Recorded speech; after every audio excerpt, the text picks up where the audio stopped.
Avez-vous déjà eu le sentiment que quelque chose de bien plus important se tramait derrière les gros titres, comme si les événements que nous voyons chaque jour n'étaient pas de simples faits divers isolés, mais les éléments d'un plan ancien, écrit il y a des milliers d'années? Car ce qui se passe en ce moment même en Israël est peut-être l'un des signes les plus forts que nous vivons à une époque prophétique. Il ne s'agit pas seulement de tensions politiques ou de conflits militaires. Ce qui se déroule sous nos yeux pourrait bien être l'accomplissement littéral de prophéties bibliques. Et la question qui se pose est: es-tu prêt? Restez avec moi jusqu'à la fin, car ce que vous découvrez maintenant peut vous surprendre et peut-être même changer votre façon de voir le monde. Israël a toujours été au cœur de l'histoire, même lorsqu'il semblait oublié des nations. Mais ces dernières années, et surtout ces derniers mois, un changement s'est produit. Le monde entier a tourné son regard vers cette petite bande de terre, comme si quelque chose d'inévitable allait se produire. Ce n'est pas une simple coïncidence.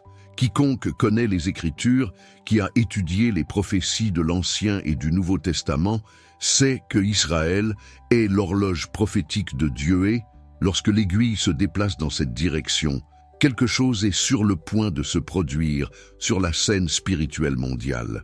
Les conflits se sont intensifiés, des alliances improbables se forment, des peuples anciens retournent en terre promise, des mouvements mystérieux se produisent autour de mont du Temple.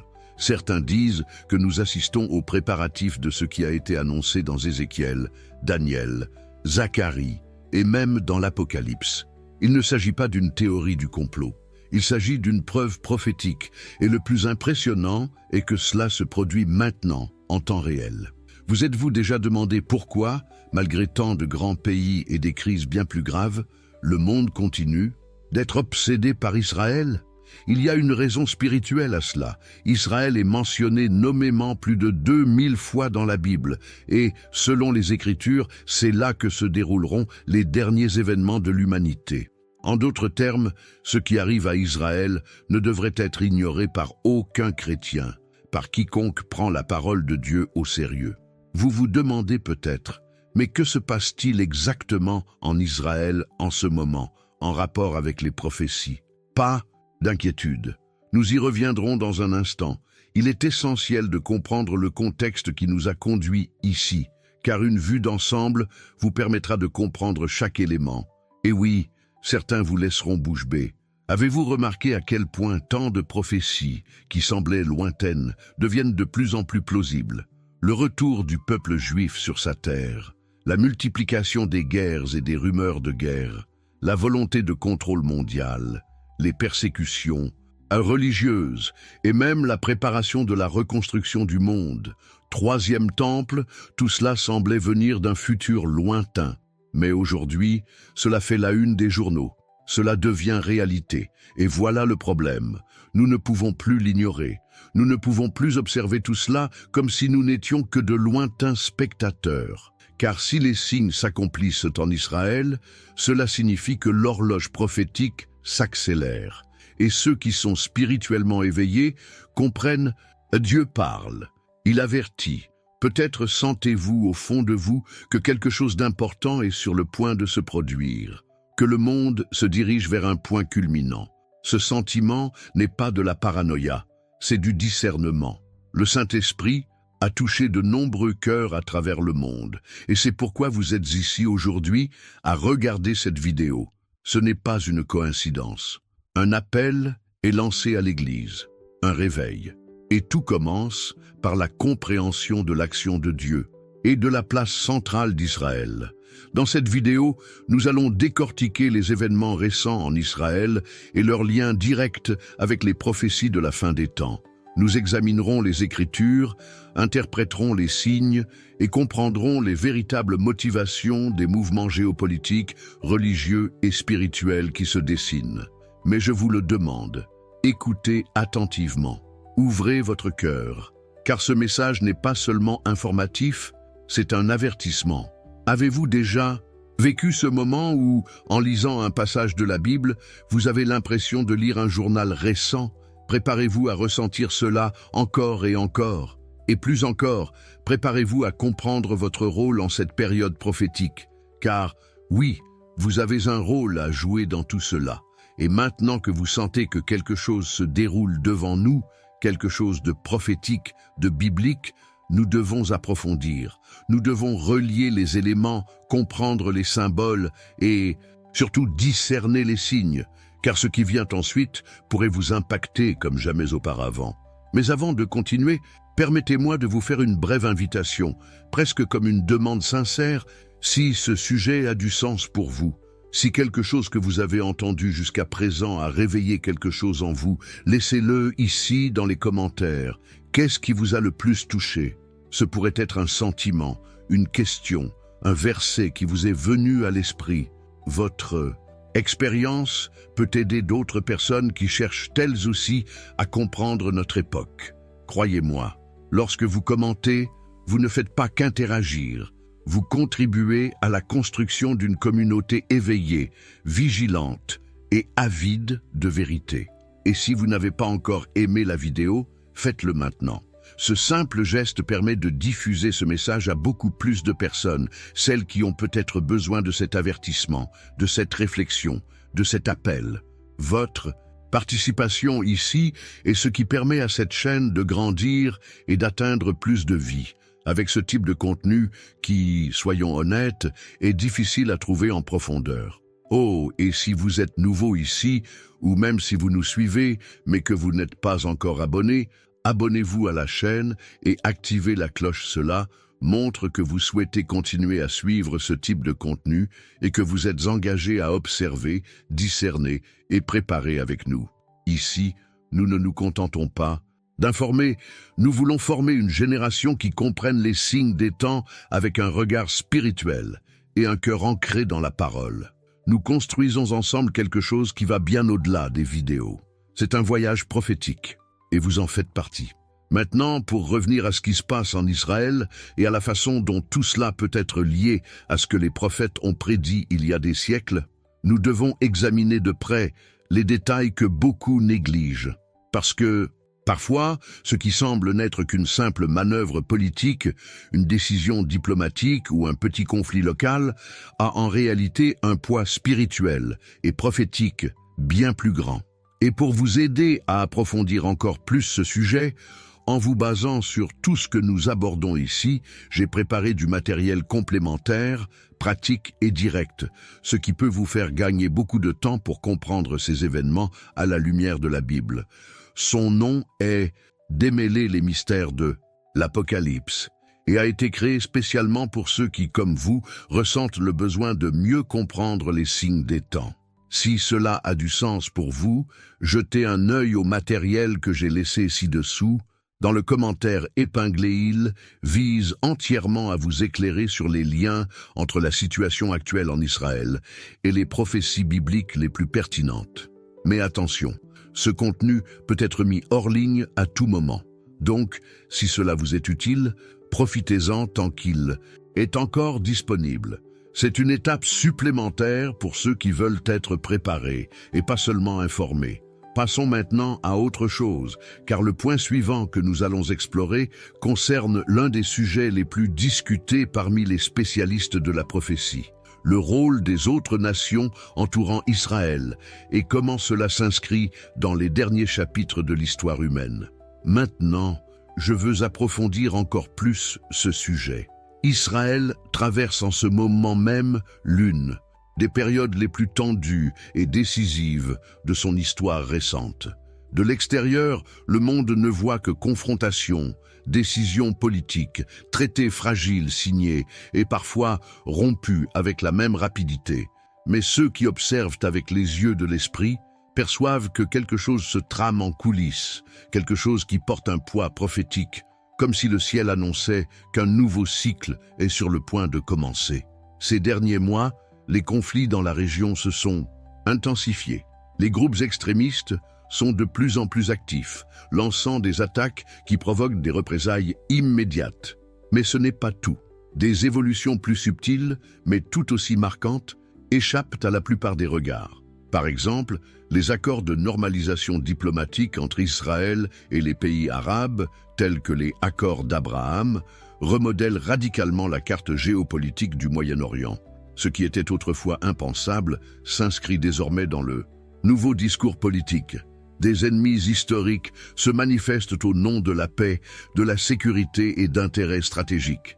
Et quand la Bible dit « quand on dit paix et sûreté », alors survient une ruine soudaine. 1 Thessaloniciens 5:3, impossible de ne pas faire le lien. Le scénario actuel ressemble à une subtile préparation à quelque chose de bien plus vaste. Comme si nous assistions aux répétitions d'une pièce déjà écrite, sauf que maintenant, les acteurs sont tous sur scène, en place, attendant simplement le signal du début du dernier acte. De plus, le mont du Temple est redevenu le centre d'intenses conflits. Les autorités juives ont intensifié leur demande d'accès au site, tandis que les groupes religieux préparent des objets sacrés et forment des prêtres en vue d'une éventuelle renaissance de rituels anciens. Tout cela peut sembler relever d'un simple mouvement culturel ou religieux, mais ceux qui comprennent les prophéties savent la reconstruction du troisième temple est l'un des éléments clés des événements de la fin des temps. Et cette question, qui pendant des siècles semblait simplement symbolique ou impossible, est désormais débattue naturellement dans les actualités israéliennes, comme si ce n'était qu'une question de temps. On observe également un changement notable dans l'état d'esprit collectif de la population israélienne. La montée des tensions et les attaques répétées ont incité de nombreuses personnes à se tourner vers les racines spirituelles de la nation. De plus en plus de Juifs reviennent à leur foi traditionnelle, cherchent des réponses dans les Écritures et reconnaissent qu'il existe derrière tout cela un phénomène indépendant de tout contrôle humain. Cette transformation silencieuse a un impact direct sur le climat spirituel de la région. Et nous ne pouvons ignorer le rôle des nations qui entourent Israël, l'Iran, la Turquie, la Russie, toutes ayant des intérêts directs dans la région. L'alliance entre ces pays déjà esquissés dans des conflits comme celui de Syrie semble correspondre aux anciennes prophéties d'Ézéchiel 38 et 39, qui parlent de la guerre de Gog et Magog. Le mouvement militaire, les exercices conjoints et la rhétorique de plus en plus agressive contre Israël ne sont pas une simple coïncidence. Ils constituent la toile de fond d'un processus en gestation depuis longtemps et qui pourrait exploser à tout moment. C'est dans ce contexte qu'il nous faut nous arrêter et réfléchir. Assistons-nous réellement au premier mouvement visible d'un engrenage prophétique qui tourne de plus en plus vite ? Se pourrait-il que, tandis que beaucoup se laissent distraire par des détails futiles, d'autres s'éveillent et voient les rouages invisibles de l'histoire s'enclencher exactement comme prédit. Le plus intrigant est la façon dont tout cela se déroule avec une apparence de normalité. Les accords de paix sont toujours présentés comme positifs. Les reconstructions sont perçues comme un progrès national. Mais derrière tout cela se cache une vérité cachée. L'accomplissement prophétique arrive rarement avec fanfare. Il arrive subtilement, progressivement, jusqu'à ce qu'il soit trop tard pour ne pas le remarquer. Cela exige du discernement. Cela exige une vigilance spirituelle. Et surtout, cela exige un changement d'état d'esprit, de la passivité à une conscience active de ce que Dieu permet dans le monde. Le cheminement prophétique ne se résume pas à de grandes révélations instantanées. Il est fait de petits morceaux qui s'assemblent, d'événements apparemment sans lien, mais qui, vus avec les yeux justes, révèlent une image complète. Et si vous êtes ici maintenant à approfondir ce sujet, c'est peut-être parce que votre temps est venu de voir au-delà des apparences, de quitter la surface pour explorer les couches plus profondes de la parole et de la réalité. Nombreux sont ceux qui se moquent encore, qui ne croient pas, qui préfèrent dire que tout cela n'est qu'une interprétation exagérée. Mais Jésus nous a prévenus, les signes viendraient et beaucoup ne les reconnaîtraient pas. La vérité est que la fin des temps ne commence pas soudainement. Elle se construit jour après jour, décision après décision, scénario après scénario. Et Israël est le fil conducteur de ce récit. Tout commence et tout finit là. Il en a toujours été ainsi. Pendant ce temps, le monde continue de sombrer dans la crise. L'économie mondiale est en difficulté. Les guerres se multiplient, les valeurs s'inversent et la foi de beaucoup s'effrite. Tout cela a déjà été dit, c'est écrit, mais désormais, ce n'est plus de la théorie.est, la réalité devant nous, et ignorer cela, c'est fermer les yeux sur une transformation spirituelle qui est déjà en cours. C'est le moment de considérer Israël non pas à travers le prisme de la politique, mais à travers celui de la prophétie. Non pas en observateur passif, mais en participant actif de l'histoire qui s'écrit à l'encre divine. Chaque décision prise à Jérusalem résonne dans le monde spirituel. Chaque conflit y porte un message pour les nations. Et chaque tentative de paix a un poids bien plus grand que ce que les médias peuvent révéler. Alors que tout cela se produit, la question qui doit résonner en nous est « Quel est notre rôle dans tout cela ?» Car si Dieu nous permet de voir les signes, c'est qu'il nous appelle aussi à y répondre d'une manière ou d'une autre. Et cette réponse commence par la compréhension, par la perception, par la recherche de la vérité cachée. Commentez ici « Je suis aussi sur ce chemin ». Si ce message vous réveille, si vous sentez que quelque chose en vous s'accorde avec tout ce qui se passe, notez-le ici. Parfois, une simple phrase peut être le début de quelque chose de bien plus grand. Maintenant, je veux approfondir encore plus ce sujet. En vérité, Israël n'a jamais été un simple détail géographique sur la carte de l'humanité. Aussi exigu que soit son territoire, le poids spirituel de cette nation est disproportionné par rapport à sa taille.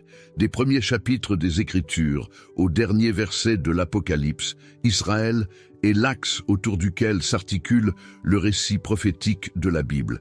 Et ce n'est pas un hasard, c'est un dessein divin. Lorsque nous disons qu'Israël est l'horloge prophétique de Dieu, nous n'utilisons pas une figure de style au hasard, mais nous faisons référence à une logique spirituelle révélée dans les Écritures. Chaque geste d'Israël sur la scène mondiale représente l'avancée d'une aiguille invisible qui marque les temps et les cycles établis par Dieu. Quand Israël souffre, il y a un message. Quand Israël progresse, il y a un signe. Lorsqu'Israël devient le centre de l'attention internationale, c'est que quelque chose s'aligne dans le plan éternel. Ézéchiel, par exemple, a consacré plusieurs chapitres à décrire la restauration d'Israël, tant physique que spirituelle. Au chapitre 36, nous voyons Dieu déclarer qu'il ramènerait le peuple sur sa terre, purifierait son cœur et restaurerait son identité devant les nations. Il ne s'agit pas d'une simple poésie prophétique, c'est une promesse qui a commencé à s'accomplir sous nos yeux au XXe siècle. Avec le retour des Juifs en terre promise et la fondation de l'État d'Israël en 1948, une nation littéralement sortie de nulle part, après près de 2000 ans de dispersion. Aucun autre peuple dans toute l'histoire n'a connu une expérience, même vaguement, comparable. Dans Ésaïe 66, une question déroutante se pose. Une nation peut-elle naître en un seul jour? Et la réponse est venue au sens littéral du terme, lorsque le 14 mai 1948, Israël a été reconnu comme État indépendant. Les nations naissent au terme de longues guerres, de révolutions et de décennies de conflits. Mais Israël est né de nouveau par décret, en un seul jour. Cela seul devrait être une raison convaincante pour quiconque lit les Écritures avec les yeux ouverts. Matthieu 24, lorsque Jésus répond à ses disciples au sujet des signes de la fin des temps, a également un lien direct avec Israël. Il mentionne le figuier, symbole largement associé à la nation juive, en disant « Apprenez la parabole du figuier. Quand ses branches deviennent tendres et que ses feuilles poussent, vous connaissez que l'été est proche. De même, quand vous verrez toutes ces choses, sachez qu'il est à la porte. » De nombreux érudits interprètent cette parabole comme une référence à la renaissance d'Israël en tant que nation. Et si cette interprétation est correcte et les signes l'indiquent, alors nous vivons déjà à l'époque de l'été prophétique. L'Apocalypse elle-même renforce cette centralité d'Israël. Jérusalem est à nouveau le théâtre des derniers événements. 2 prophètes surgissent dans la ville sainte. Le temple est mesuré, les gentils occupent une partie du parvis, et toutes les nations se rassemblent contre lui. La bête fait la guerre aux saints, et la ville était spirituellement divisé entre ce qui est de Dieu et ce qui est des ténèbres. Rien de tout cela ne concerne une autre nation. Tout se passe en Israël, plus précisément à Jérusalem. C'est là que le ciel et la terre semblent se rencontrer avec le plus d'intensité, là où les conflits humains et les plans divins s'entrechoquent avec une force maximale. Cela révèle une vérité cachée que beaucoup de gens ignorent. Observer Israël est une façon de discerner les temps. Et il ne s'agit pas d'idolâtrie de la part d'une nation.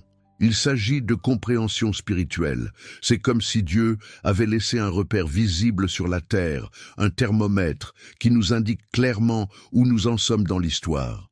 Il est important de comprendre que si le monde regarde Israël avec des intérêts politiques, économiques ou militaires, le regard spirituel voit autre chose. Il voit un peuple porteur d'une alliance ancienne, de promesses éternelles et d'un rôle décisif dans les derniers événements de l'humanité. Le monde peut tenter de diviser Jérusalem, il peut faire pression pour obtenir des accords, il peut même tenter d'effacer l'identité prophétique de ce peuple, mais aucune force humaine ne peut annuler ce que Dieu a établi dès le commencement. Et voici quelque chose auquel vous n'avez peut-être jamais pensé. La façon dont chaque personne voit Israël révèle beaucoup sur sa perception spirituelle de l'époque dans laquelle nous vivons. Ceux qui comprennent la valeur prophétique de la Terre Sainte voient de l'actualité sous un jour différent. Chaque décision gouvernementale, chaque manifestation, chaque traité, chaque missile lancé ou intercepté, tout cela cesse d'être une simple information et devient un signe, un écho, un rappel que le plan avance. Cette prise de conscience transforme notre état d'esprit. Elle nous sort du mode automatique et nous place dans une position active sur notre propre cheminement spirituel. Car si Israël est l'horloge, la question qui se pose est comment nous préparons-nous à ce que les aiguilles bougent? C'est la partie qui nous confronte le plus, car il ne s'agit pas seulement d'Israël, il s'agit de nous, de notre foi, de nos décisions, de notre urgence, de notre lien à la vérité. Tout cela révèle que, dans les coulisses du monde spirituel, règne une agitation plus grande que jamais. Une guerre silencieuse se livre pour la compréhension, la vigilance, l'éveil. Et savoir cela, en prendre conscience, n'est pas un fardeau, c'est un privilège, une vocation. Et peut-être que le fait que vous entendiez tout cela maintenant n'est pas une coïncidence. Peut-être est-ce une réponse directe à votre quête de sens, de direction, de révélation qui dépasse ce que l'œil humain peut percevoir. Le plus frappant est de constater à quel point la Bible, écrite il y a si longtemps, reste actuelle et exacte. Elle ne se contente pas de parler d'Israël, elle l'érige en centre stratégique de la volonté divine. D'Abraham à nos jours, en Saint Thomas, passant par Moïse, David, les prophètes et le Messie lui-même, tout pointe vers la Terre Sainte. C'est comme si chaque étape de l'histoire s'écrivait selon une carte spécifique, Jérusalem au centre et le monde qui l'entoure, réagissant à l'accomplissement des prophéties. Et lorsque nous parlons de l'Apocalypse, nous ne pouvons oublier qu'elle commence par les lettres aux églises, mais s'achève avec la nouvelle Jérusalem descendant du ciel. Le début et la fin de la révélation vont de pair avec la centralité d'Israël. Ce n'est pas seulement symbolique, c'est intentionnel. Dieu ne commet pas d'erreur dans le scénario de l'histoire, et nous ne sommes pas appelés à être spectateurs de ce drame final, mais à y participer consciemment. Commenter ici, cela me semble logique. Si vous commencez à percevoir la profondeur de tout cela, non pas comme quelque chose de lointain, mais comme quelque chose qui parle directement à votre esprit. Car ce que nous vivons actuellement n'est pas un hasard géopolitique. C'est une révélation en devenir. Maintenant, je veux approfondir encore plus ce sujet, car lorsque nous parlons d'Israël comme de l'horloge prophétique de Dieu, nous ne nous contentons pas d'identifier un symbole. Nous reconnaissons que des rouages spirituels sont en mouvement. Et le plus impressionnant est que plusieurs de ces rouages ont déjà commencé à tourner de manière visible, concrète et observable. Des prophéties bibliques qui semblaient longtemps lointaines, voire trop symboliques pour être prises au pied de la lettre, se concrétisent désormais avec une précision presque déconcertante. L'une des plus emblématiques, et peut-être la plus évidente, est la prophétie du retour des Juifs en terre promise.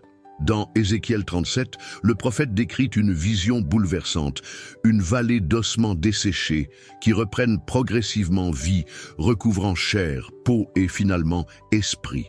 Cette image, qui il y a des siècles n'était considérée que comme une métaphore de la restauration spirituelle, est aujourd'hui interprétée par de nombreux spécialistes comme une double prophétie, celle de la renaissance de la foi et celle du retour physique du peuple juif sur sa terre. Et ce qui est surprenant, c'est que nous parlons de quelque chose qui s'est produit littéralement à notre époque. Pendant des siècles, le peuple juif a été dispersé à travers les nations, vivant comme des étrangers, persécutés, dévalorisés, souvent sans aucun lien direct avec la terre de ses ancêtres. Mais après la Seconde Guerre mondiale, et surtout après 1948, un événement extraordinaire a commencé à se produire. Des milliers, puis des millions de Juifs ont commencé à revenir en Israël, venant des 4 coins de la planète. Europe, Amérique, Afrique, Asie, Russie, comme si un aimant invisible les attirait tous. Un événement qui accomplit non seulement les paroles d'Ézéchiel, mais aussi celles d'Isaïe 11:12, qui dit « Il dressera un étendard pour les nations, et il rassemblera les exilés d'Israël. Il rassemblera les dispersés de Juda des 4 extrémités de la terre. » C'est plus que symbolique. C'est la preuve vivante que les Écritures n'ont pas été écrites seulement pour une époque lointaine, mais qu'elles continuent d'agir dans l'histoire avec force et direction. Ce qui semble à beaucoup n'être qu'un phénomène démographique est, pour les personnes spirituellement perspicaces, un signe clair, le temps presse. Un autre point incontournable est la croissance exponentielle des conflits autour d'Israël. Guerre, rumeurs de guerre, menaces constantes et désormais des alliances qui semblaient jusqu'à récemment impossibles. Des nations historiquement hostiles, comme les Émirats arabes unis, Bahreïn, le Maroc et même le Soudan, ont signé des accords diplomatiques avec Israël ces dernières années. Cela est en soi fascinant. Mais lorsqu'on examine Daniel 9:27, qui parle de l'établissement d'un accord ferme, la tension s'intensifie. De 7, nombreux érudits considèrent ce passage comme une référence au célèbre traité de paix qui sera conclu avec Israël, marquant peut-être le début de la période prophétique connue sous le nom de la dernière semaine de Daniel, soit les 7 dernières années avant le retour du Christ. Bien sûr, nous ne pouvons pas affirmer avec certitude que les accords actuels constituent le traité définitif. Mais il est impossible d'ignorer le contexte. Nous assistons à une approche stratégique, presque répétée, qui pourrait bien préparer un événement encore plus marquant dans un avenir proche. Les nations se repositionnent, les alliances se redessinent, les intérêts communs surmontent les rivalités historiques. Ce n'est pas un hasard, cela révèle un changement de cap, une nouvelle étape dans le parcours de l'humanité. Et il y a encore un autre aspect que peu de gens réalisent, mais qui porte une puissante charge prophétique, la transformation de la mentalité mondiale elle-même. Ces dernières années, nous avons assisté à une accélération des idées autour du contrôle, de l'unification des systèmes, de la dépendance numérique, de la surveillance de masse et de la redéfinition des valeurs morales. Tout cela laisse entrevoir la possibilité réelle d'une future gouvernance mondiale, avec un contrôle centralisé, un phénomène clairement décrit dans Apocalypse 13, où il est question de la bête et du système qui exigera l'adoration, le contrôle financier et l'identification de tous les habitants de la Terre. La technologie nécessaire existe déjà. La mentalité se prépare également. Ce qui semblait autrefois relever de la fiction apocalyptique fait désormais l'objet de conférences internationales. Ce sont les coulisses de la fin. Ce sont les mouvements silencieux qui préparent le terrain pour ce qui sera révélé explicitement. Et ceux qui y prêtent attention le remarqueront. Non pas parce qu'ils ont accès à des informations secrètes, mais parce qu'ils ont décidé de voir les signes avec les yeux de la foi et de la vérité. L'impact de tout cela ne devrait pas être seulement informatif, il devrait être transformateur. car prendre conscience que les prophéties s'accomplissent sous nos yeux change notre façon de vivre, de prendre des décisions, de voir les priorités de la vie. Si nous voyons véritablement les derniers chapitres se dérouler, alors nous ne pouvons plus vivre au même rythme, avec les mêmes distractions, avec la même superficialité qu'avant. Chaque jour commence à porter un poids différent. Chaque choix, une nouvelle responsabilité. Cette prise de conscience ne suscite pas la peur mais l'urgence. Et en même temps, l'espoir. Car tout ce qui arrive a déjà été écrit par celui qui a promis d'être avec nous jusqu'à la fin. L'accomplissement de la prophétie n'est pas un avertissement de malheur, mais un rappel que la promesse est proche. Le retour de Jésus, la restauration de toutes choses, l'instauration de la justice divine, tout cela se profile à l'horizon. C'est pourquoi ce voyage est si important, car nous ne nous contentons pas d'observer le déroulement des événements. Nous sommes invités à prendre part à l'histoire que le ciel écrit, et pour cela, nous devons être éveillés, stables, conscients, en phase avec l'œuvre de Dieu. Car tandis que le monde continue de manipuler les récits, le Saint-Esprit continue de révéler la vérité cachée derrière les événements. Et quand on rassemble tous ces éléments, le retour des Juifs, l'escalade des conflits, les alliances improbables, le système mondial qui prend forme, impossible de ne pas avoir le sentiment que nous vivons une époque différente, une époque prophétique, une époque où chaque détail compte et où chaque révélation a un impact direct sur notre façon d'exister. Écrivez dans les commentaires, cela me semble logique. Si ce message vous interpelle, vous éclaire ou, d'une certaine manière, vous rapproche de cette réalité que beaucoup ignorent encore. Car ce que nous révélons ici n'est qu'un début. Derrière ces signes venus d'en haut se cachent encore bien d'autres choses, et le voyage prophétique se poursuit avec des étapes de plus en plus claires. Maintenant, je veux approfondir encore plus ce sujet, car en observant les événements en Israël, nous réalisons qu'ils ne sont pas isolés. Ils s'inscrivent dans un scénario bien plus vaste, plus complexe, et en même temps incroyablement révélateur. C'est comme si chaque événement était une pièce centrale d'un puzzle mondial.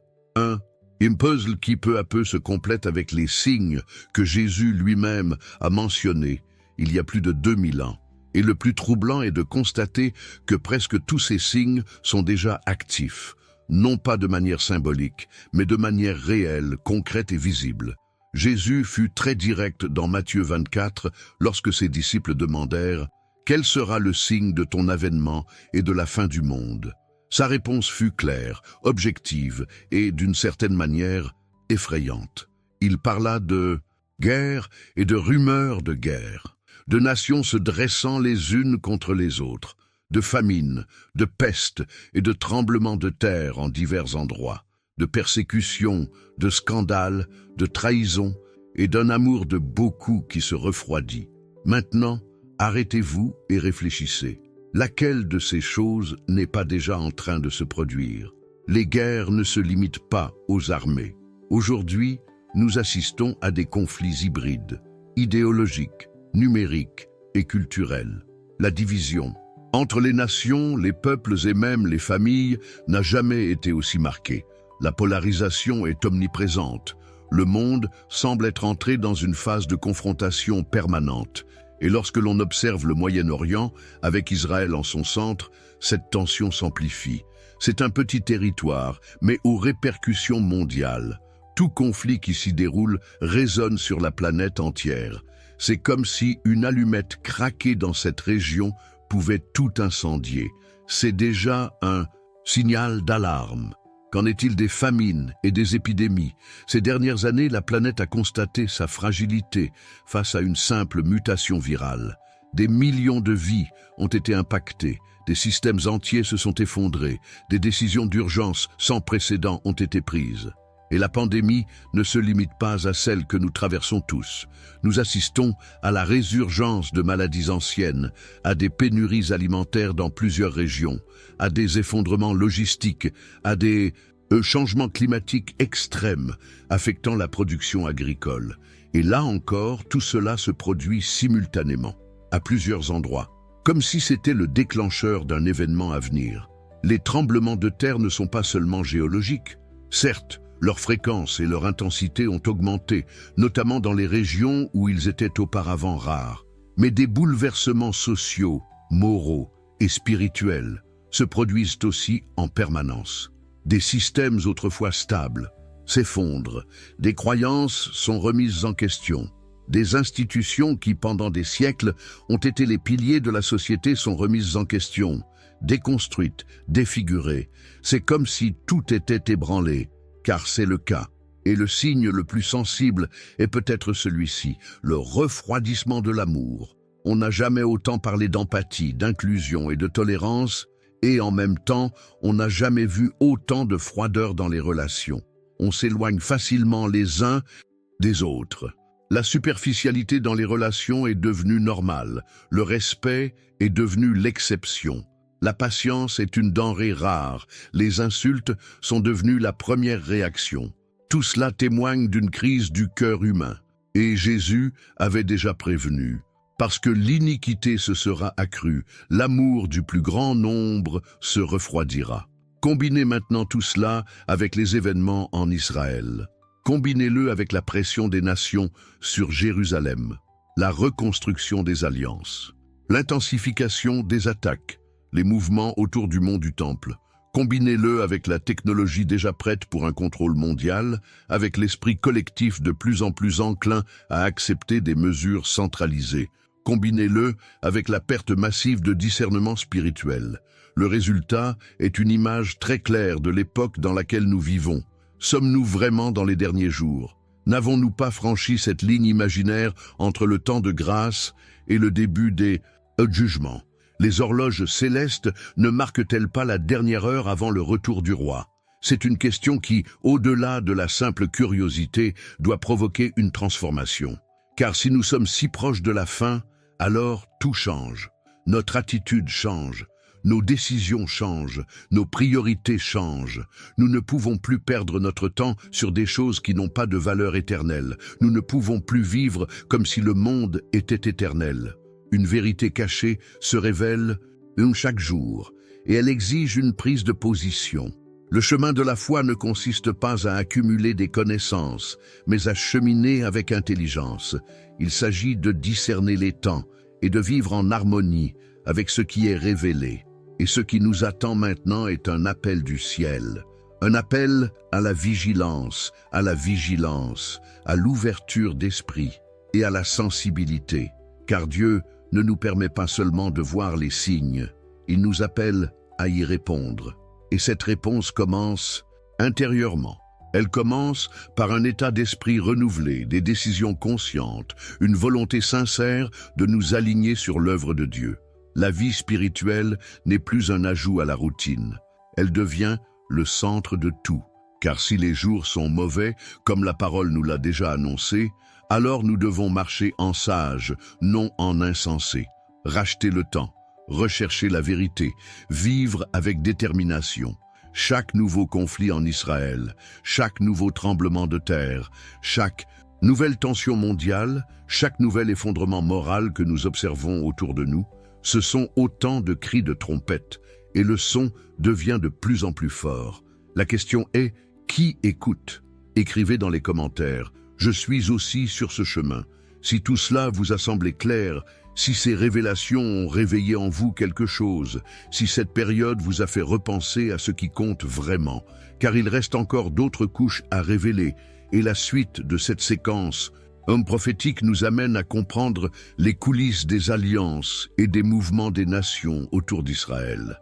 Maintenant, je veux approfondir encore plus ce sujet, car lorsqu'on parle d'Israël comme centre de la prophétie, impossible de ne pas remarquer que le scénario mondial semble se concentrer précisément sur cette petite nation. Et ce n'est pas un hasard. Il existe un mouvement stratégique, silencieux à l'œil nu, mais évident pour ceux qui ont du discernement, par lequel les grandes puissances mondiales se positionnent comme des acteurs fondamentaux des derniers chapitres de l'histoire. Ce qui semble n'être que diplomatie, conflits territoriaux ou intérêts économiques cache en réalité une vérité cachée. Il y a un scénario prophétique en cours et certaines des plus grandes nations du monde suivent ce scénario à la lettre sans même le savoir. La Bible en a déjà parlé. Dans Ézéchiel 38, par exemple, nous trouvons l'une des prophéties les plus intrigantes concernant la fin des temps. Le prophète y parle d'une coalition de nations qui s'opposera à Israël, menée par un personnage appelé Gog, du pays de Magog. Au fil des siècles, de nombreux érudits ont débattu de l'identité de ce Gog, mais il apparaît de plus en plus clairement que les nations mentionnées dans le texte entretiennent des liens étroits avec les puissances actuelles. Magog est traditionnellement associé à la région de l'ancienne Russie ou à la zone qui comprend aujourd'hui une partie de l'Eurasie. Méchec et Tubal sont également associés à des territoires proches des territoires russes ou turcs actuels. La Perse, mentionnée directement, est l'ancien nom de l'Iran. L'Éthiopie et Put sont liés à l'Afrique du Nord. Et l'idée d'une coalition de peuples du Nord et de l'Est, unissant leurs forces contre Israël dans les derniers jours, est déjà présente à nos yeux. Réfléchissons-y un instant. L'Iran, la Russie, la Turquie, trois nations historiquement peu communes, se retrouvent aujourd'hui avec des intérêts convergents au Moyen-Orient. Toutes sont impliquées, directement ou indirectement, dans les conflits en Syrie, territoire limitrophe d'Israël. Toutes développent des alliances militaires ou des stratégies communes, et toutes tiennent un discours d'opposition ou de pression sur l'État d'Israël. Ce qui paraissait improbable il y a quelques décennies devient naturel, et cela a une portée prophétique considérable. La Russie, par exemple, outre son implication directe auprès du régime syrien, entretient des relations stratégiques avec l'Iran, qui finance à son tour des groupes comme le Hezbollah, présents au Liban et en Syrie, deux des plus grandes menaces pour la sécurité israélienne aujourd'hui. La Turquie, qui entretenait auparavant des relations diplomatiques plus étroites avec Israël, a pris ses distances croissantes, adoptant un discours plus agressif et expansionniste. Si l'on examine ce scénario à la lumière d'Ézéchiel 38, tout cela prend plus de sens qu'on ne voudrait l'admettre. Et nous ne pouvons pas laisser les États-Unis en dehors de cette équation. Bien qu'ils n'apparaissent pas clairement dans les prophéties de l'Ancien Testament, le rôle de la plus grande puissance mondiale est également déterminant dans cette énigme. Pendant des décennies, les États-Unis ont été le principal allié d'Israël, politiquement, économiquement et militairement. Mais ces dernières années, cette relation a vacillé. Les gouvernements changent, les discours changent, et la position des États-Unis sur les questions de Jérusalem, de la Palestine et de l'Iran est devenue de plus en plus instable. Et voici un point important. Le retrait progressif du soutien à Israël pourrait être le signe du début de l'isolement prophétique de la nation, comme le décrit Ézéchiel, lorsqu'Israël se retrouve seul face à la menace d'une coalition de nations hostiles. La Bible dit qu'à cette époque d'attaque, Israël vivra en sécurité, sans mur, sans porte, ni barre. Et ce langage soulève une question curieuse.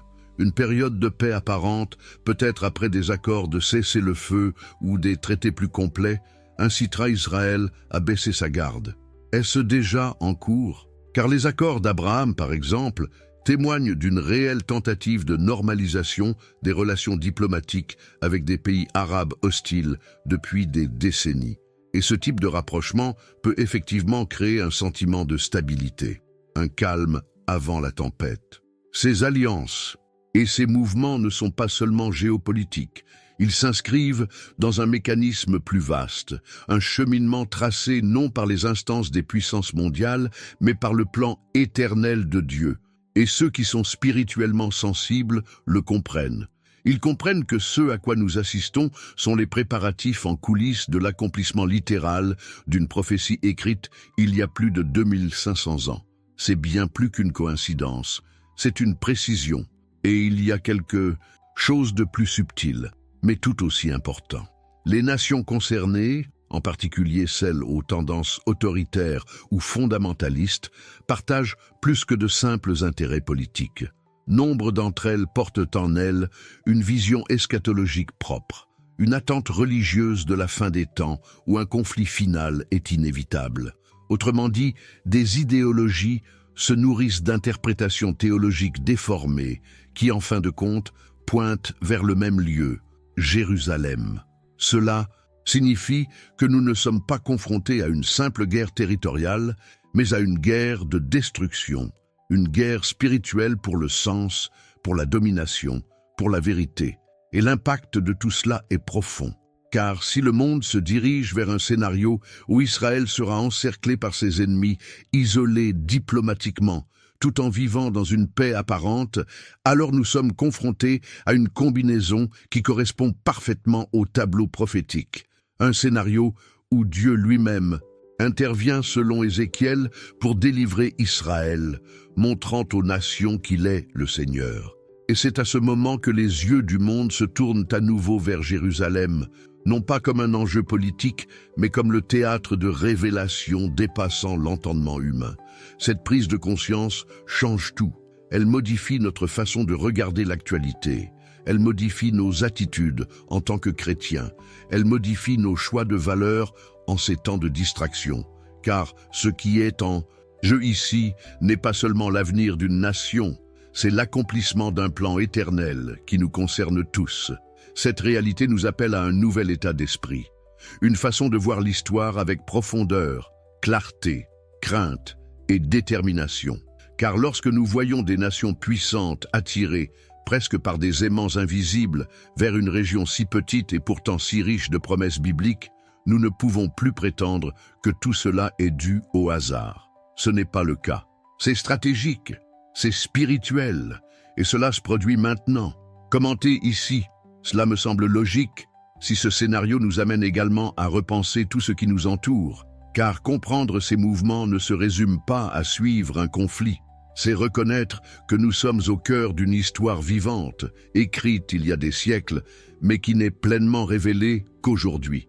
Maintenant, je veux approfondir encore plus ce sujet, car jusqu'à présent, nous avons vu qu'Israël est au cœur des prophéties, que les signes des temps s'intensifient, et que les nations se positionnent sur l'échiquier mondial comme pièce d'un plan prophétique en progression. Mais un élément en particulier a retenu l'attention des érudits, des rabbins, des chrétiens et même des agnostiques intéressés par l'eschatologie. Un point clé qui n'a pas encore été concrétisé, mais qui, lorsqu'il le sera, pourrait marquer un tournant entre le moment de l'observation et celui de l'accomplissement définitif. La reconstruction du troisième temple à Jérusalem. Ce sujet peut paraître lointain, voire symbolique, à ceux qui n'ont jamais exploré cet univers, mais ceux qui étudient les Écritures en connaissent le poids prophétique. Le temple n'était pas seulement un bâtiment, c'était le cœur de la foi juive, c'était le lieu de la présence de Dieu, le centre du culte, des sacrifices, des fêtes et du sacerdoce. Et sa destruction en 70 après J.C.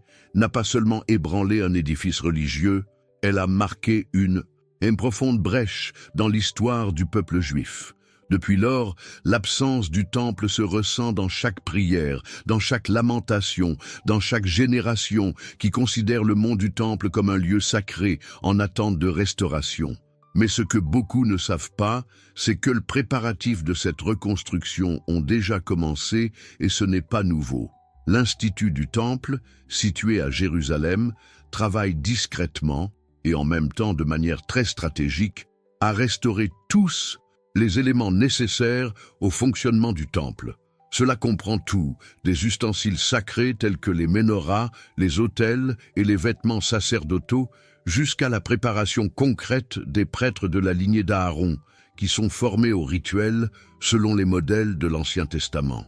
Ces hommes ne se contentent pas d'étudier la théorie, ils se préparent par la pratique, attendant le moment où tout pourra être activé. Et cela ne s'arrête pas là. L'un des points les plus discutés parmi les spécialistes des prophéties est l'apparition du soi-disant génis rousse, ou veau rouge. Selon la Torah, le sacrifice de la génisse rousse est essentiel à la purification cérémonielle avant la consécration du temple. Pendant des siècles, ce type d'animal était soit inexistant, soit considéré comme impur selon les normes requises. Mais ces dernières années, des éleveurs hors d'Israël, principalement aux États-Unis, ont commencé à développer des lignées répondant aux critères. Récemment, certaines de ces génisses ont été amenées en Israël, où elles sont soignées avec une extrême rigueur, sans contact avec les impuretés, en attendant le bon moment. C'est comme si tout s'assemblait, pièce par pièce, en coulisses. Rien de tout cela n'a été fait de manière impulsive ou improvisée. Il y a une patience stratégique, une vision à long terme, une certitude presque silencieuse que le moment viendra. Et lorsque cette reconstruction commencera, lorsque les premières pierres seront posées sur le mont du Temple, l'impact spirituel, politique et prophétique sera mondial, car cet acte ébranle les structures les plus profondes de la foi juive, les attentes messianiques de différents groupes et, surtout, la vision chrétienne des derniers jours. Jésus lui-même a parlé de l'abomination de la désolation, mentionnant le prophète Daniel, qui se manifesterait dans un lieu saint, Matthieu 24, 15. Paul, dans sa deuxième lettre aux Thessaloniciens, parle de l'homme de péché qui siégera dans le temple de Dieu, se faisant passer pour Dieu, 2 Thessaloniciens 2, 4. Et le livre de l'Apocalypse, au chapitre 11, montre que Jean est chargé de mesurer le temple, l'autel et ceux qui y adorent. Tous ces passages pointent vers l'existence d'un temple physique dans les derniers jours, et si elle n'est pas encore debout, mais que les préparatifs sont déjà prêts, qu'est-ce que cela nous dit sur l'époque dans laquelle nous vivons? C'est comme assister à une pièce de théâtre dont la mise en scène est précise. Le décor est planté, les acteurs se positionnent, le dialogue est déjà écrit, et le temple est la scène, le centre où tout convergera.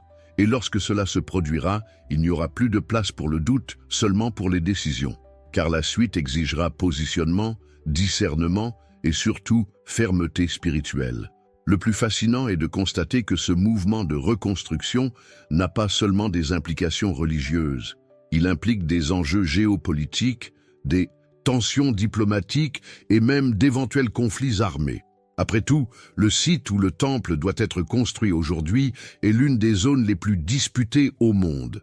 Le mont du Temple, ou esplanade des mosquées, où se trouve le dôme du rocher et la mosquée Al-Aqsa, deux des lieux les plus sacrés de l'islam.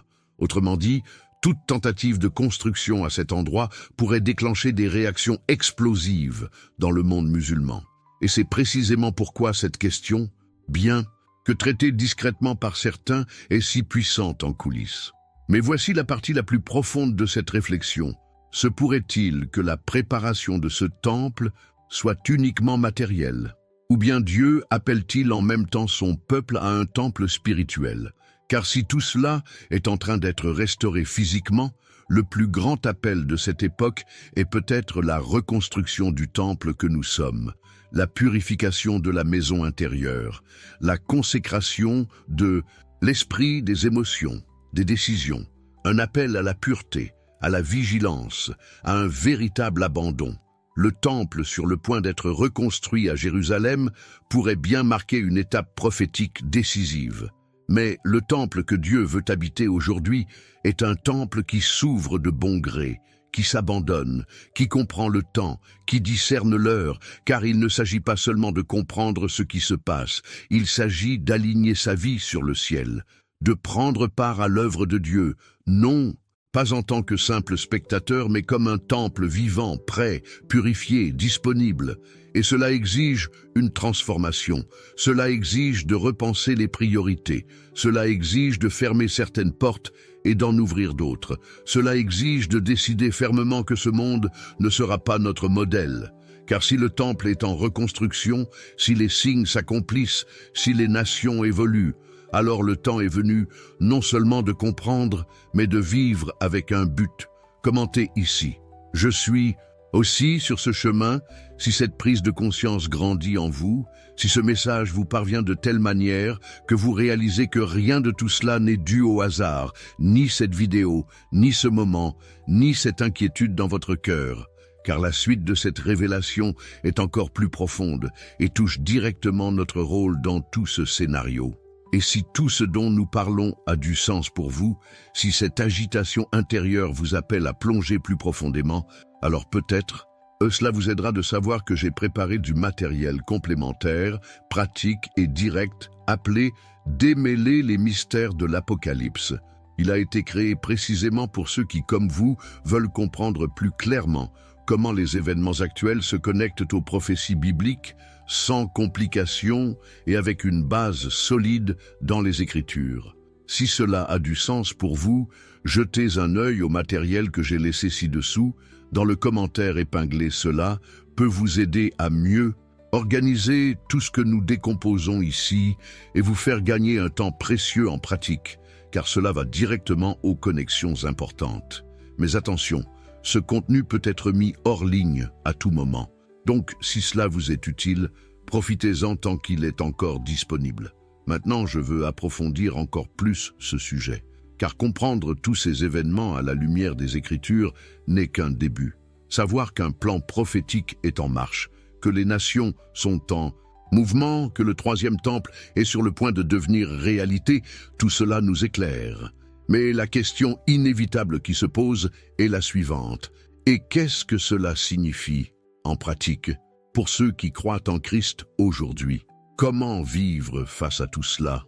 Quel positionnement spirituel attend-on de nous à ce moment précis de l'histoire? C'est là que la révélation doit se traduire en action.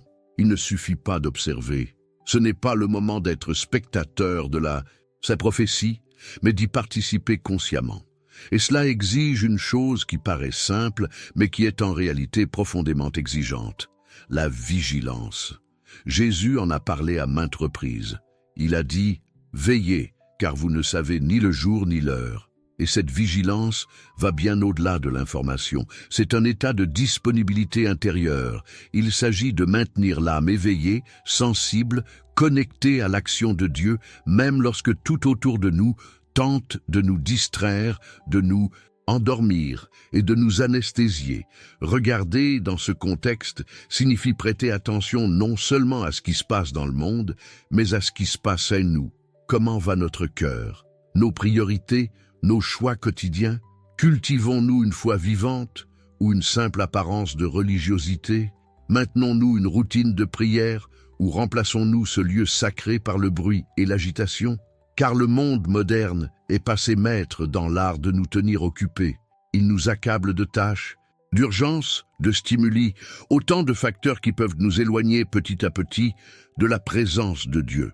Mais si les signes s'accomplissent, il n'y a plus de place pour une vie superficielle.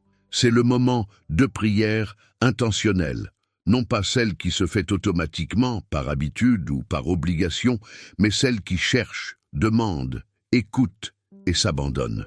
Prier en ce moment, c'est comme respirer dans un environnement de combat. C'est ce qui maintient la clarté, la force et la direction. Et c'est par la prière que l'Esprit nous alerte, nous prépare et nous fortifie pour résister à la pression qui nous envahit, non seulement extérieurement, mais surtout intérieurement. Et avec la vigilance et la prière vient un appel encore plus profond. Sanctification, un mot puissant, presque oublié par beaucoup, mais absolument essentiel pour ceux qui veulent traverser les jours difficiles. La sanctification ne signifie pas être parfait, mais se séparer de soi-même. C'est choisir ce qui plaît à Dieu, même lorsque tout autour de nous suggère le contraire. C'est renoncer aux voies, aux habitudes, aux divertissements, aux discours et aux alliances qui contaminent l'esprit. C'est un acte de décision quotidienne, une attitude de ceux qui savent qu'ils vivent des jours prophétiques et ne peuvent se permettre de vivre dans la neutralité. Ce n'est pas le moment de vivre divisé. Soit nous sommes en phase avec le royaume, soit nous sommes entraînés par la logique du système. Et le système actuel est subtil. Il n'agit pas avec des menaces, il agit avec confort, avec relativisme, avec des distractions apparemment inoffensives. Et c'est là que le danger apparaît, lorsque notre foi se dilue lentement jusqu'à devenir méconnaissable. Par conséquent, la sanctification est aujourd'hui plus urgente que jamais. Cela signifie protéger le cœur. Cela signifie purifier l'esprit. Cela signifie aligner nos attitudes sur la parole. Cela signifie regarder en nous-mêmes avec sincérité et demander « Suis-je prêt ?» Et il ne s'agit pas d'avoir peur, bien au contraire. La peur paralyse, la préparation libère. Lorsque Jésus a parlé des signes des temps, il n'a jamais utilisé un ton de panique, mais un ton d'avertissement bienveillant. Il a dit « Relevez la tête car votre rédemption approche ». Autrement dit, ceux qui sont en Christ n'ont pas à craindre la fin, car la fin est, en réalité, le commencement de l'éternité. Mais ce qu'il attend de nous, c'est une foi active, éveillée et audacieuse, non bercée par la routine ou engourdie par les distractions. C'est le grand tournant. La prophétie n'est pas une fin en soi. C'est un appel à la transformation. Si nous savons que le temps est compté, alors nous vivons avec plus de sens. Nous aimons plus profondément, nous pardonnons plus vite, nous servons avec plus de dévouement. Nous ne pouvons plus reporter la réconciliation, nous ne pouvons plus garder rancune, nourrir la vanité, entretenir des vices cachés comme si le lendemain était assuré. Car chaque jour pourrait être le dernier, non pas à cause d'une menace, mais par réalisme spirituel. La parole dit que le juste vivra par la foi, et la foi, dans les derniers jours, sera de plus en plus une question d'endurance, de constance, d'identité. Le monde vous poussera à vous conformer. Il tentera de vous convaincre que tout cela n'est que du battage médiatique, que la prophétie est une théorie, que la spiritualité est une faiblesse. Mais la vérité, cette vérité, profonde, qui brûle en vous lorsque vous l'entendez, continuera de vous appeler à un autre niveau de vie. Un niveau où les apparences ne suffisent pas, où seules des racines solides peuvent vous soutenir face aux vents violents. Et ils arrivent. On ne peut plus le nier. Les vents de la crise, de l'intolérance, de la persécution voilée, puis ouverte. Le décor est planté, les lois changent, les libertés se négocient, et ceux qui ne sont pas enracinés en Christ courent le risque de capituler, de reculer, de se perdre dans la confusion. Mais ceux qui sont préparés, ceux qui ont le cœur rempli de la parole, l'esprit sensible, les yeux fixés sur le ciel et les pieds sur le roc, ne seront pas ébranlés. Ce message n'a donc pas pour but de susciter la peur. Il vise à susciter la décision, car tant qu'il est encore temps, il y a une opportunité. Et c'est là la plus grande grâce de Dieu. Il avertit toujours, il appelle toujours, il invite toujours, avant que les portes ne se ferment.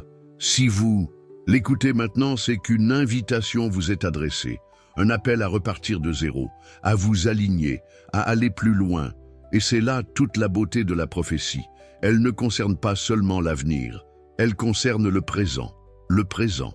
Commentez ici. Cela me semble logique.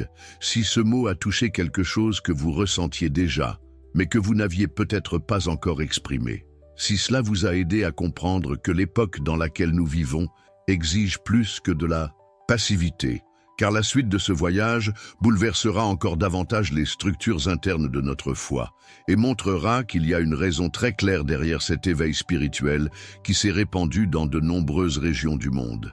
Maintenant, je veux approfondir encore plus ce sujet, parce qu'il y a quelque chose de silencieux, mais d'extrêmement dangereux qui grandit parmi nous. Et c'est peut-être le plus grand défi spirituel de cette époque prophétique. Ce n'est pas l'avancée des ténèbres extérieures. Ce n'est pas le renforcement du système mondial. Ce ne sont pas les menaces extérieures qui nous affaiblissent le plus. Ce qui peut véritablement neutraliser la puissance de la foi dans toute une génération, cette indifférence spirituelle, c'est le sommeil de l'âme. C'est le lent endormissement des cœurs, qui même entourés de signes évidents, continuent de vivre comme si de rien n'était. La vérité est dure, mais il faut la dire. Beaucoup dorment les yeux ouverts, ils entendent tout cela. À propos d'Israël, des signes des temps du scénario prophétique. Et pourtant ils le traitent comme une exagération, une théorie du complot, ou juste une de ces histoires sensationnalistes qui circulent sur Internet. Ils ne discernent pas le temps, car leur cœur est abruti par tant de bruit, tant de distractions, tant de superficialité déguisée en spiritualité. Et c'est précisément l'avertissement que Jésus a donné, que celui qui a des oreilles pour entendre, entende. Il l'a répété à maintes reprises, car il savait que tous ceux qui écoutent n'entendent pas vraiment. Car écouter ne se limite pas à capter le son. Cela requiert de l'attention, de la sensibilité, de l'humilité pour reconnaître qu'il se passe quelque chose de plus profond. Et à l'approche de la fin des temps, cette écoute spirituelle devient encore plus vitale, car les signes sont omniprésents, mais si le cœur est engourdi, ils passent inaperçus. Il est étonnant de voir combien de personnes préfèrent nier les signes plutôt que d'assumer la responsabilité de les reconnaître. Car lorsqu'on reconnaît vivre une époque prophétique, il faut changer. Et changer est douloureux. Changer est inconfortable. Changer exige de quitter le confort de l'indifférence et de suivre le chemin de la conscience. Et tout le monde n'est pas prêt à payer ce prix. C'est pourquoi il est plus facile de se moquer, de ridiculiser et de minimiser. Mais la moquerie n'annule pas la prophétie. L'incrédulité ne paralyse pas le plan de Dieu. Elle nous en exclut seulement. Et ce n'est pas nouveau. Depuis l'époque de Noé, le schéma s'est répété. Il a prévenu de ce qui allait arriver. Il a construit l'arche sous les moqueries. Il a prêché le jugement les larmes aux yeux. Et le peuple a ri. Ils ont continué à manger, à boire, à se marier, à vivre comme si de rien n'était, jusqu'à ce que la première goutte tombe. Et alors, il était trop tard. Le même schéma s'est observé au jour de l'eau. Et Jésus nous a prévenu que dans les derniers jours, ce serait la même chose. Une génération endormie, insensible, trop occupée par ses propres désirs pour comprendre que le ciel était déjà en marche. Et peut-être que ce qui blesse le plus l'esprit n'est pas le péché évident, mais le cœur indifférent. Le cœur qui entend un message comme celui-ci et dit « encore une vidéo, encore une théorie, j'ai déjà entendu ça », et qui continue de vivre exactement comme avant, comme si de rien n'était. Mais c'est le cas, tout est en jeu, car l'indifférence spirituelle vole la sensibilité de l'âme. Elle assèche le champ où l'esprit veut semer le discernement. Et lorsque le discernement disparaît, tout redevient identique. Le sacré et le banal, l'éternel et l'éphémère, la vérité et l'illusion. Le plus triste, c'est que cette indifférence spirituelle se retrouve même au sein des églises, des gens tellement habitués au langage de la foi qu'ils ne répondent plus à la présence de Dieu. Des gens qui connaissent des versets par cœur, mais ont perdu leur soif de la parole. Des gens qui parlent de réveil, mais n'y parviennent plus. Des gens qui chantent la sainteté, mais négocient des principes en secret. Et tout cela s'accumule lentement, comme une poussière invisible sur l'autel de l'âme, jusqu'à ce que le feu s'éteigne, jusqu'à ce que la conscience s'endorme, jusqu'à ce que l'appel cesse de résonner. Mais Dieu ne cesse jamais d'appeler. Il continue de parler, il continue de frapper à la porte, et parfois il utilise imprécisément ce genre de message. Un message qui dérange, confronte et perturbe pour tenter de réveiller ceux qui vivent encore dans l'inaction. Car le temps ne joue plus en notre faveur. Il nous est compté, et il est impossible de rattraper les jours perdus, les occasions gâchées, les sensibilités que nous laissons filer par précipitation, par distraction ou par peur de nous donner totalement. Le problème avec l'indifférence, c'est qu'elle semble confortable. Elle ne fait pas mal. Elle ne met pas la pression. Elle donne la fausse impression que tout est sous contrôle, mais peu à peu, elle nous prive de l'essentiel. D'abord, elle nous enlève notre zèle, ensuite notre sensibilité, puis notre révérence, jusqu'à ce que tout devienne une routine, y compris Dieu. Et quand Dieu devient une routine, nous perdons l'essence de la foi. Nous commençons à vivre mécaniquement. Nous prions, mais sans sa présence. Nous lisons, mais sans fin. Nous parlons de lui, mais nous ne l'écoutons plus. C'est pourquoi cette partie du voyage nécessite une décision très claire. Ne plus accepter de vivre sous anesthésie, ne banalisons pas l'absence de présence, ne réduisons pas au silence l'appel simplement parce qu'il exige une réponse. Si la prophétie s'accomplit, et c'est le cas, alors l'urgence est réelle, et il n'y a plus de place pour la neutralité. Soit nous nous réveillons maintenant, soit nous faisons partie de cette foule qui a vu les signes, entendu les avertissements, mais a choisi de ne pas réagir. Vous le ressentez intérieurement.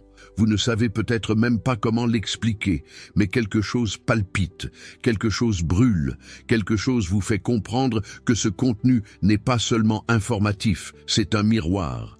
Il révèle l'état de l'âme. Il expose des domaines qui nécessitent d'être abandonnés. Il touche des blessures qui ont besoin de guérir.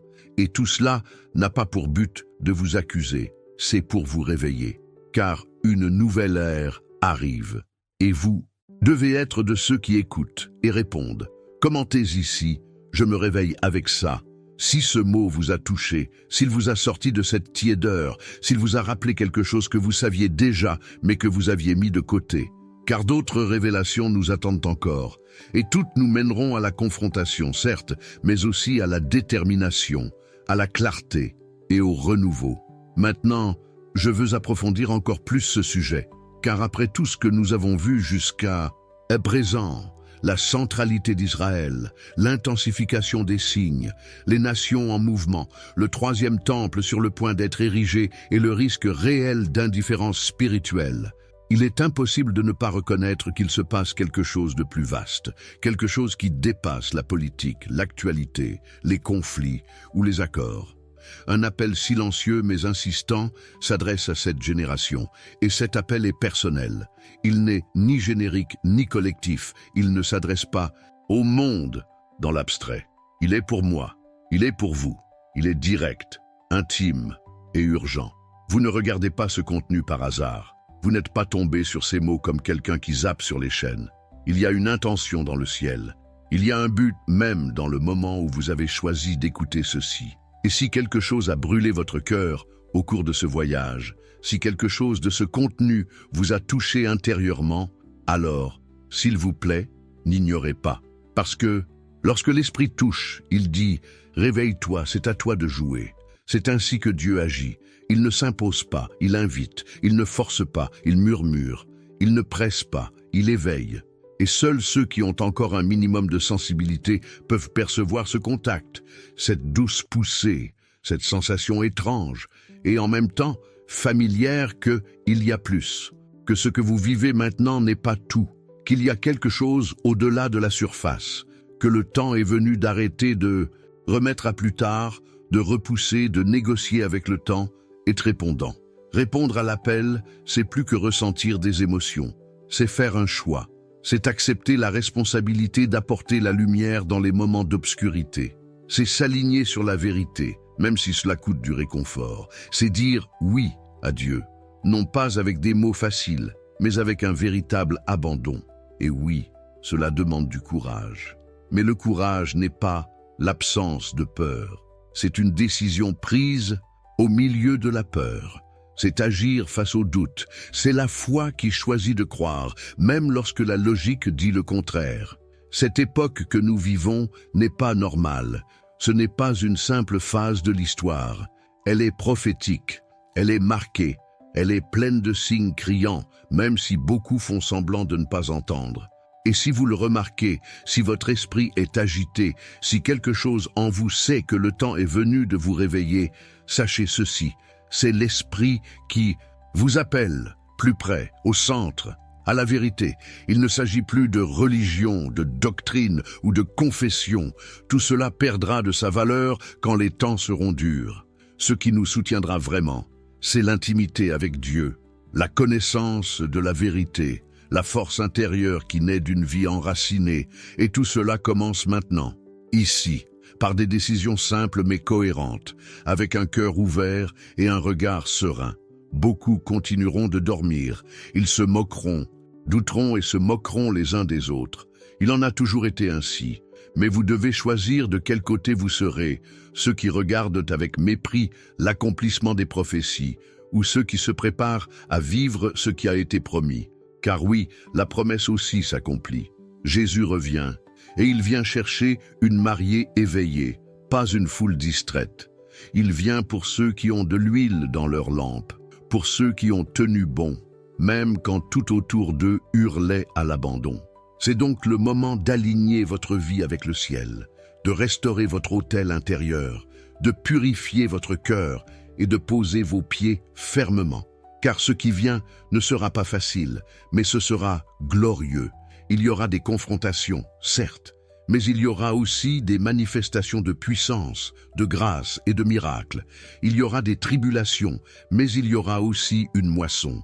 Le scénario prophétique qui se dessine annonce une époque de grand jugement, mais aussi de grand renouveau parmi ceux qui ne céderont pas à l'indifférence. Le choix est désormais le suivant: vivre endormi ou répondre à l'appel. faire comme si de rien n'était ou décider de faire partie de la génération qui ne se tait pas, qui ne recule pas, qui n'abandonne pas. Et peu importe comment c'était jusqu'à présent, peu importe à quel point vous vous êtes éloigné, distrait, perdu, ce qui compte, c'est ce que vous allez faire à partir de maintenant. Car le temps presse et l'appel est clair. Écrivez-le.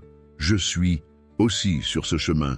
Si vous sentez que cette parole vous est destinée, si elle vous a réveillé, si elle vous a rappelé qui vous êtes, si elle vous a poussé vers ce lieu plus profond avec Dieu où vous ne pouvez plus vivre comme avant. Car le voyage continue.